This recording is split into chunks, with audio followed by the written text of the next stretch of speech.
Today's session will discuss about bureaucratic leadership framework. In yesterday's session, we discussed about democratic leadership style or framework, wherein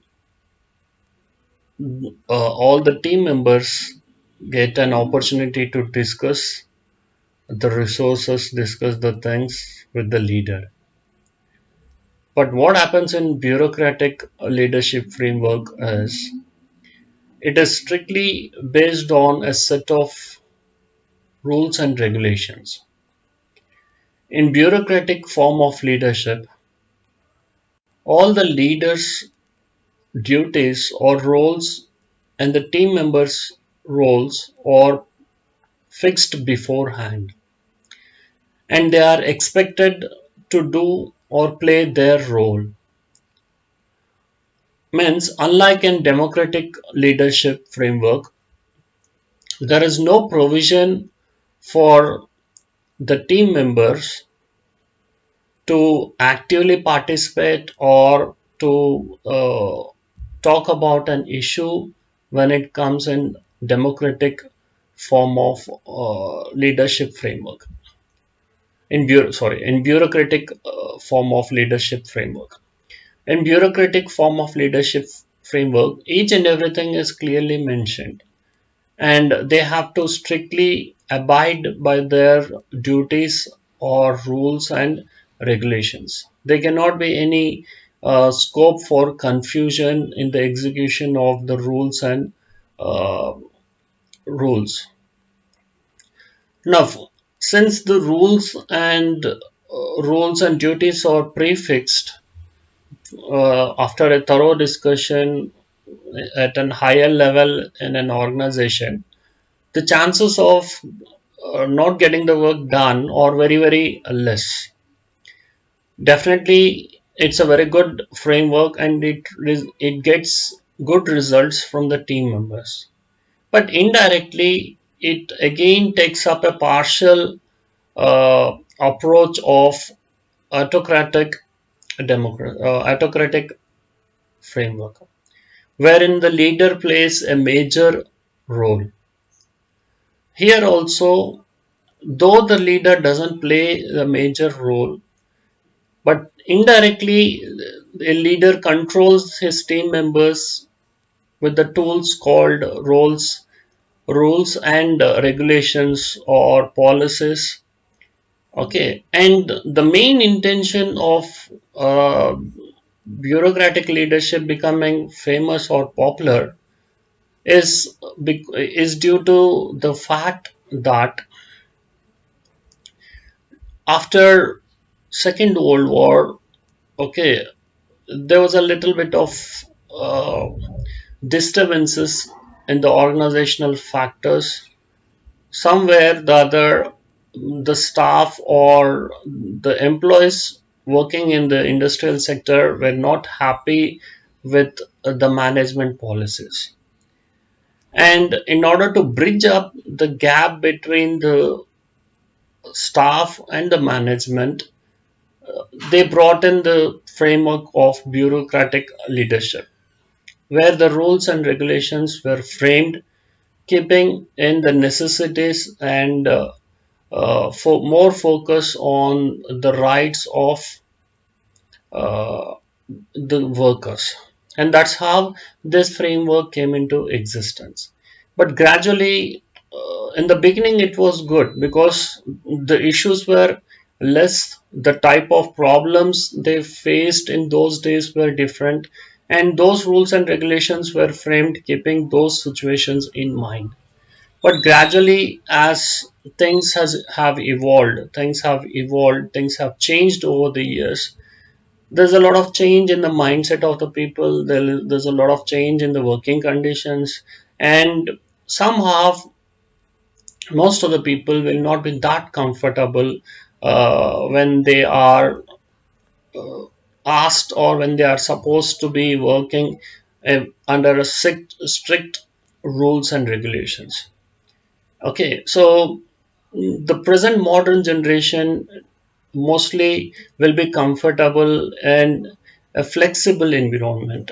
Okay, they expect a little bit of freedom. They expect a little bit of consideration as the team members. And that aspect, since it is purely based on rules and regulations, there is no scope for a team member to approach a leader.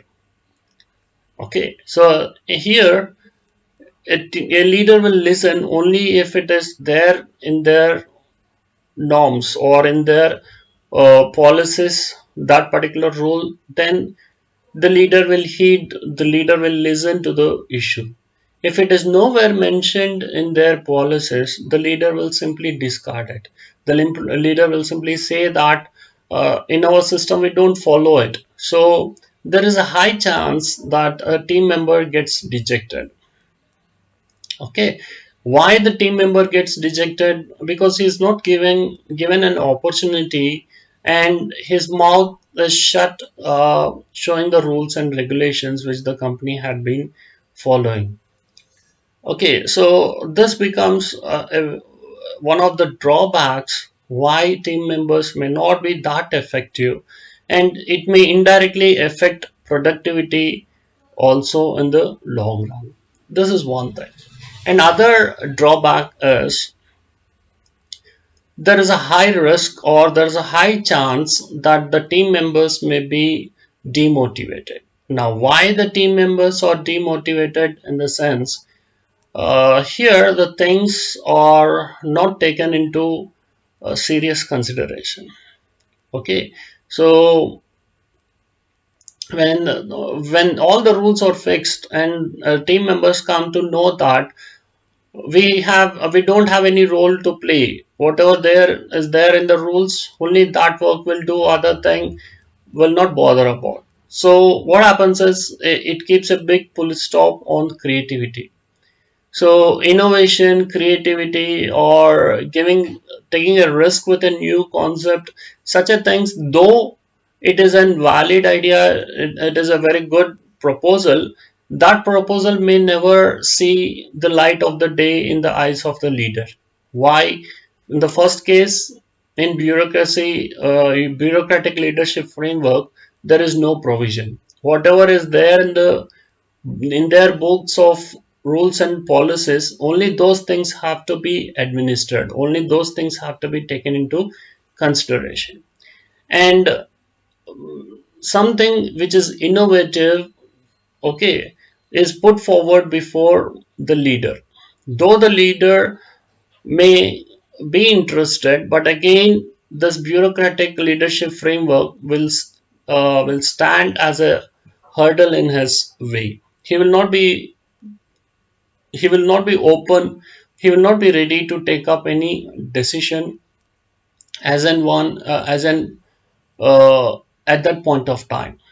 Okay, so in a way bureaucratic leadership framework may not be suitable in all the circumstances. Where it is suitable, where there is no scope for any change. Okay, like if it is, for example, if it is a medical procedure. Okay, now medical procedures are related to life and death. In such medical procedures, sometimes bureaucratical leadership may be good because there is no scope for differing from the norms, differing from the policies or the rules. Okay, so wherever there is a risk factor involved, in such circumstances, a good leader may pick up a bureaucratic leadership type of framework.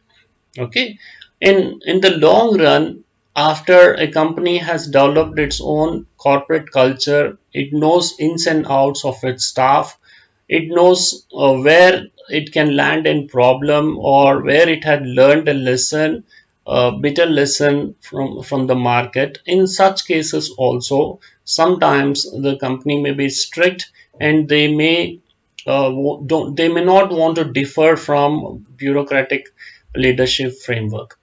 Okay, so but in general, for a good eminent leader, bureaucratic leadership may not be the right tool. Now till here we had discussed about four frameworks.